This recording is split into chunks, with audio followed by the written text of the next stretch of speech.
नमस्कार दोस्तों, स्वागत है आपका हमारे इस चैनल धूप धुनुची आरती में। दोस्तों, कार्तिक पूर्णिमा के दिन आपको किस तरीके से पूजन करना है उस विषय में आज हम बात करेंगे। कार्तिक पूर्णिमा के दिन वैसे तो अगर आप चाहे तो श्री लक्ष्मी नारायण की पूजा भी कर सकते हैं और आप चाहे तो राधा कृष्ण की पूजा भी कर सकते हैं, या फिर कई घरों में जैसे कि शालग्राम शिला प्रतिष्ठित होती है तो शालग्राम जी के सेवा पूजन भी आप कर सकते हैं। तो ये आपके परिवार के नियम के ऊपर और आप अपने परिवार में प्रतिदिन किनकी सेवा पूजन करते हैं इसके ऊपर निर्भर करता है। अगर आप राधा कृष्ण के रूप में जो है आप भगवान की सेवा पूजन प्रतिदिन करते हैं तो कार्तिक पूर्णिमा के दिन अगर आप पूर्णिमा के विशेष पूजन कर रहे हैं तो वहां पर आप श्री राधा कृष्ण की ही पूजा कर सकते हैं। आपके घर में अगर लक्ष्मी नारायण प्रतिष्ठित है, जैसे कि आप देख रहे हैं कि हमारे घर में लक्ष्मी नारायण प्रतिष्ठित है, तो हम लक्ष्मी नारायण में ही सारे पूजन किया करते हैं। हमारे यहाँ पर तो जन्माष्टमी, रामनवमी, ये सारे पूजन जो है हम कोई अलग से मूर्ति या फोटो नहीं रखते हैं, लक्ष्मी नारायण की ही मूर्ति में जो है वो पूजन संपन्न करते हैं। बस कलश जो है वो बदला जाता है। तो लक्ष्मी नारायण की पूजा भी आप जो है कार्तिक पूर्णिमा के दिन कर सकते हैं। आप अगर आपके घर में श्री रघुनाथ जानकी यानी कि राम सीता जी की मूर्ति प्रतिष्ठित है तो आप उनके पूजन भी कर सकते हैं। कई लोगों का ये कहना है कि हमारे घर में हम शिव पार्वती की पूजा प्रतिदिन करते हैं, तो क्या शिव पार्वती की पूजा भी कार्तिक पूर्णिमा के दिन कर सकते हैं क्योंकि वही हमारे इष्ट देव है? तो हाँ, बिल्कुल, इसमें कोई समस्या नहीं है कि अगर आप शिव पार्वती की पूजा करना चाहते हैं तो वहां पर आप बस लक्ष्मी नारायण के नाम पर भी जो है पुष्प वहां पर चढ़ाइएगा, बस उतना ही काफी है। आप शिव पार्वती की भी पूरे विधि विधान के साथ जो है पूजन कर सकते हैं। वैसे देखिए दोस्तों, हर जो तीज त्योहार होते हैं ना, उसमें हमेशा हमें अपने इष्ट देव की पूजा ही करना चाहिए, हमें अपने गुरु देवता की पूजा ही करना चाहिए, जिनकी पूजा हम 12 महीने करते हैं। तो उनके पूजा जो है वो सर्वोपरि होना चाहिए। चाहे आप लक्ष्मी नारायण की करें, आप शिव पार्वती की पूजा करें, आप माँ दुर्गा रूप में पूजा करें, तो भगवान के जिस भी रूप की पूजा आप प्रतिदिन कर रहे हैं तो सर्वोपरि उनकी पूजा ही होती है, विशेष दिनों में भी। तो आप जो है कोशिश हमेशा यही करें कि सबसे पहले तो उनकी पूजा करें। अगर आप दूसरे पूजन ना भी कर रहे तो उनकी पूजा करने का कोशिश अवश्य करें। कार्तिक पूर्णिमा के दिन वैसे जो है लक्ष्मी नारायण हमारे इस तरफ जो है लक्ष्मी नारायण की पूजा होती है, जिस तरीके से कोजागरी पूर्णिमा के दिन पूजा होती है, इस दिन भी जो है इसे पूर्ण राश कहा जाता है। कहा जाता है कि जो शरद पूर्णिमा है उस दिन से लेकर कार्तिक की पूर्णिमा तक जो राश अनुष्ठान है वो वृंदावन में ठाकुर जी ने एक गोपियों के साथ रचा था, तो इसलिए जो है इसे पूर्ण राश कहा जाता है, क्योंकि राश का जो उत्सव होता है, राश का जो चलन होता है, अर्थात राश जो क्रिया होती है वो इस दिन पूर्ण हुई थी, तो इसलिए इसे पूर्ण राश कहा जाता है कार्तिक की पूर्णिमा को। तो इस दिन रास उत्सव की पूजा भी लोग करते, खासकर जो वैष्णव मत के साथ चलते हैं वो इस दिन राधा कृष्ण की या लक्ष्मी नारायण की पूजा विशेषकर करते। पर साधारण जो स्मार्त गृहस्थ होते हैं वो लक्ष्मी नारायण की पूजा जो कोजागरी पूर्णिमा के दिन जिस तरीके से आयोजित करते उसी तरीके से जो है इस दिन भी आयोजित करते हैं। तो इस दिन की पूजा में विशेषकर जैसे कि गन्ने चढ़ाए जाते, जैसे कि जो नए चावल उगते हैं वो चढ़ाए जाते हैं। इसके साथ साथ खील, बताशा और नारियल के कुछ द्रव्य जो है वो तो चढ़ाए ही जाते हैं। इसके साथ साथ जैसे कि क्योंकि ये कार्तिक पूर्णिमा है और देव दीपावली भी कहा जाता है इसे, तो इस वजह से जो है दीपों से सजाया जाता है। 28 दीपक, 18 दीपक या 108 दीपक भी कई घरों में जो है वो निवेदन किए जाते हैं लक्ष्मी नारायण को। तो हर पूर्णिमा में ही ऐसे लक्ष्मी नारायण की पूजन होती है। तो मुझे कई सब्सक्राइबर मुझे ये बोल रहे थे कि आप हर पूर्णिमा में किस तरीके से हम लक्ष्मी नारायण की पूजा करेंगे, उस बारे में भी आप हमें एक धारावाहिक रूप से वीडियो देने की कोशिश करिए। तो मैं कोशिश ज़रूर करूँगा। रास पूर्णिमा यानी कि इस कार्तिक पूर्णिमा में भी आप जो है लक्ष्मी नारायण को बहुत अच्छे तरीके से सजाइए, उनका श्रृंगार करिए। भगवान को ना श्रृंगार करना, उनके एक बहुत सुगंधित द्रव्यों से उनके धूप करना, उनके आरती करना, ये उन्हें सबसे ज़्यादा प्रिय होते हैं। तो आप लक्ष्मी पूजन अगर कर रहे हैं तो बहुत संक्षिप्त तौर पर भी कर सकते हैं, जैसे आपने दीपावली पे किए हैं उसी तरीके से भी कर सकते हैं। या फिर जो है आप अगर चाहे एक केवल धूप सेवा या पूजन के माध्यम से या पंचोपचार पूजा के माध्यम से केवल लक्ष्मी पूजन करना, तो वो भी आप कर सकते हैं। कई लोगों का ये सवाल होता है कि पूर्णिमा के दिन भगवान को क्या केवल पीले जो और रंग के पोशाक है वो पहनाए जाते हैं। तो ऐसा तो कुछ नहीं है, रंग हर प्रकार के पहनाए जा सकते हैं, रंग में किसी भी प्रकार की कोई निषेध नहीं है, ये हमारे मन के निषेध होते हैं।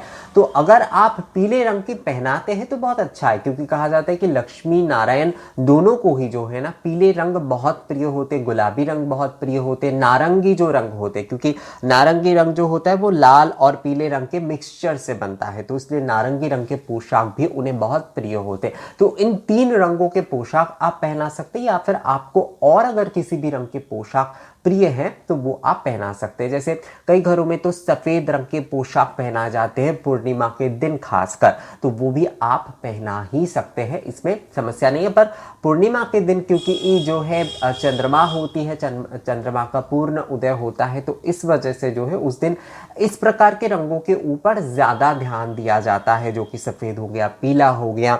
पर इसका मतलब ये नहीं कि नीले रंग का अगर आप पहनाएंगे तो वो गलत हो जाएगा।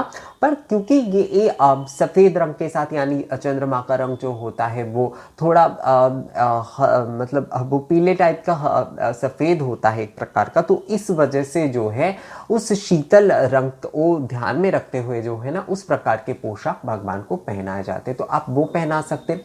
आप फोटो में भी पूजा कर रहे हैं तो फोटो में भी पोशाक पहना सकते हैं, आप साड़ी या धोती भी पहना सकते हैं भगवान के फोटो को जिस तरीके से डेकोरेट किया जाता है। चौकी पर भी आप जो है पीले वस्त्र अगर चाहे तो बिछा सकते हैं, जैसे आप देख रहे हैं मैंने यहाँ पर पीले वस्त्र बिछाए हैं हमारे भगवान को, तो उस प्रकार से भी आप जो है ना वस्त्र बिछाकर भी भगवान को वहां पर प्रतिष्ठित कर सकते हैं उस दिन के लिए। जो लोग केवल जो है पूर्णिमा की ही लक्ष्मी नारायण की पूजा कर रहे हैं, मैं ये उनके लिए कह रहा हूँ। तो अगर आपके घर में प्रतिदिन की जो सेवा पूजन होती है उसमें विशेष करके आपको क्या करना है, उसमें आपको भगवान को पहले तो श्रृंगार करवा लेना है, उसके बाद जो है टीका आदि ये सब कुछ आप कर लीजिए, उसके बाद जो है आप धूप जलाइए, दीप जलाइए, उसके बाद आप आरती करिए, और उसके बाद जैसे भोग आदि चढ़ाकर भी एक बार आप आरती करिए, तो ये आपका पूर्ण पूजन हो जाता है। अगर आप सुबह के समय पूजा करना चाहते हैं, क्योंकि कई घरों में जो है कार्तिक पूर्णिमा के पूजन ना कई घरों में सुबह के समय ही किए जाते हैं, जैसे कोजागरी पूर्णिमा का पूजन जो होता है वो संध्या कालीन होता है मूल रूप से, पर कार्तिक पूर्णिमा के जो पूजन होते हैं वो मूल रूप से सुबह के समय ही होता है, पर दीपदान या फिर दीपोत्सव जो कुछ भी किया जाता है वो संध्या के समय होता है। पर पूजन जो होता है जैसे दीपावली या कोजागरी पूर्णिमा में खासकर संध्या पूजन पर ही ज्यादा जो है जोर दिया जाता है, पर कार्तिक पूर्णिमा में सुबह के समय आप पूजा करिए और संध्या के समय जो है दीप आदि दान करके आप पूजन कर सकते हैं, यानी कि आरती कर सकते हैं। तो लगभग मतलब ऐसे ही कोजागरी पूर्णिमा के ऊपर जिस तरीके से मैंने वीडियो दिया था लक्ष्मी पूजा किस तरीके से करना है उसी प्रकार से, और जो दीपावली के ऊपर भी मैंने लक्ष्मी पूजा जिस विधि से आपको बताया था कि षोडशोपचार विधि से भी, जैसे कि हर वस्तु को किस तरीके से निवेदन करना चाहिए पूजा के, उस तरीके से भी आप पूजन कर सकते हैं। हवन के बारे में कई लोगों ने मुझसे पूछा था कि कार्तिकी पूर्णिमा के दिन क्या हवन करना आवश्यक होता है, तो देखिए ये हर किसी के ना अपने अपने विषय के ऊपर निर्भर करता है। आप चाहे तो धूप हवन कर सकते हैं, आप चाहे तो सप्त धूप या अष्टांग धूप या षोडंग धूप जो है षडंग धूप से आप धूप कर सकते हैं, विशेष आरती कर सकते हैं। अगर आपको पूर्ण हवन विधि आता है, अर्थात आप पूर्ण हवन विधि से हवन कर पाते हैं तो बहुत अच्छा है। पर मैं हमेशा हवन के विषय में ये कहता हूँ, क्योंकि मैं खुद भी जो है धूप हवन ही करता हूँ, क्योंकि मुझे ना हवन के जो पूर्ण हवन की जो विधि होती है वो मुझे खुद नहीं पता है बहुत अच्छे तरीके से, तो इसलिए जो है मैं हमेशा लौकिक रूप में जो है धूप हवन ही किया करता हूँ।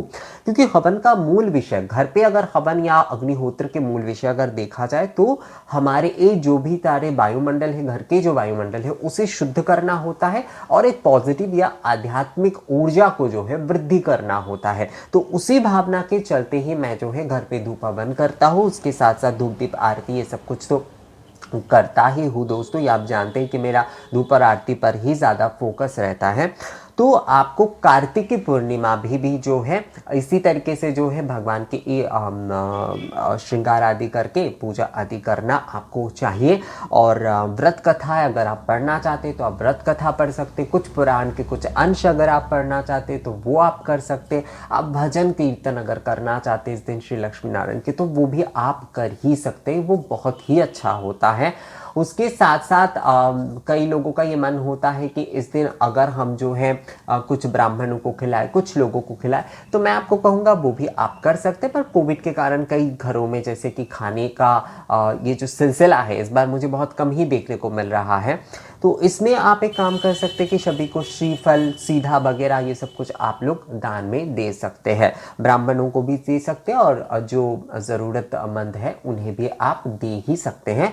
और उसके साथ साथ धूप सेवा अगर आप करना चाहते हैं तो आपको 4 बार करना चाहिए। धूप सेवा के ऊपर मैंने बहुत सारे वीडियो ऑलरेडी बना दिए हैं, फिर भी आप लोगों का ये सवाल रहता है कि हर पूजा में आप अलग करके ही दिखाइए।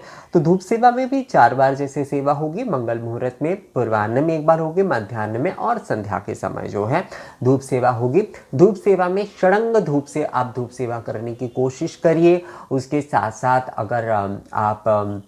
अगर उसे गूगल से अगर धूप सेवा कर पाते हैं इन समय तो ये बहुत ही अच्छा होता है। राल में हमेशा राल अगर इस्तेमाल कर रहे हैं धूप सेवा के लिए तो हमेशा पीले राल का ही उपयोग करके आप धूप सेवा करिए। इस दिन जो दीपक आप जलाएंगे, दीपक इसमें बहुत महत्वपूर्ण होता है क्योंकि कार्तिकी पूर्णिमा है तो इसमें दीपक बहुत महत्वपूर्ण होता है। तो इस दिन जो दीपक आप जलाएंगे कोशिश करिए आरती के जितने भी दीपक आप जलाइए वो जो जलना चाहिए वो घी से ही जलना चाहिए या फिर तिल के तेल से जलाइए। सरसों के तेल का उपयोग इस दिन के लिए आप अगर ना करते हैं तो ज़्यादा अच्छा रहता है। पर अगर आपको दूसरे तेल नहीं मिल रहा है या पर घी आपके पास पर्याप्त मात्रा में नहीं है, अच्छे वाले घी आजकल कई जगह पर नहीं मिलते हैं अच्छे मात्रा में, तो वहाँ पर आप सरसों के तेल का उपयोग कर सकते हैं। पर मैं आपको फिर भी कहूँगा कि कोशिश करिए, हमें थोड़ा कोशिश करना चाहिए दोस्तों। कोशिश करने से ना हर चीज़ जो है वो संभव हो जाता है। तो कोशिश करिए कि जो तिल के तेल है या फिर जो घी है शुद्ध वाले उसका उपयोग करके ही इस दिन दीपदान करने की। बहुत सारे लोग ये सोचते हैं कि दीपावली की तरह क्या हम अपने घर को दीप से सजा सकते हैं, तो हाँ बिल्कुल। आप ना हर पूर्णिमा पर ही जब आप लक्ष्मी नारायण की पूजा कर रहे हैं तो कम से कम आप अगर 18 दीप अपने घर पे जलाएंगे लक्ष्मी नारायण के सामने तो जला ही सकते हैं। कम से कम 18 दीप अगर जो है आप अपने घर पे जलाते हैं, द्वार में कम से कम आप जलाते हैं, उसके साथ साथ सुगंधित धूप जलाते हैं, मंगल कलश रखते हैं तो वो बहुत ही अच्छा होता है, जिसे द्वार कलश कहा जाता है। तो लक्ष्मी नारायण की पूजा में हर पूर्णिमा में आपको ये विधि करना चाहिए, ये बहुत अच्छा होता है। आप अगर राधा कृष्ण की पूजा भी कर रहे हैं तो उसमें भी आप इन्हीं चीज़ों का कर सकते हैं। भोग के विषय में थोड़ा सा बता देते हैं दोस्तों। भोग के विषय में आप इस दिन नारियल की चीज़ों का ही भोग जो है वो देने की कोशिश करें, क्योंकि हर पूर्णिमा में माता लक्ष्मी को नारियल के वस्तु चढ़ाने का एक विशेष परंपरा होता है। तो थोड़े से आप बनाइए, हलवे में थोड़ा सा नारियल के टुकड़े डालकर आप जो है भोग बना दीजिए।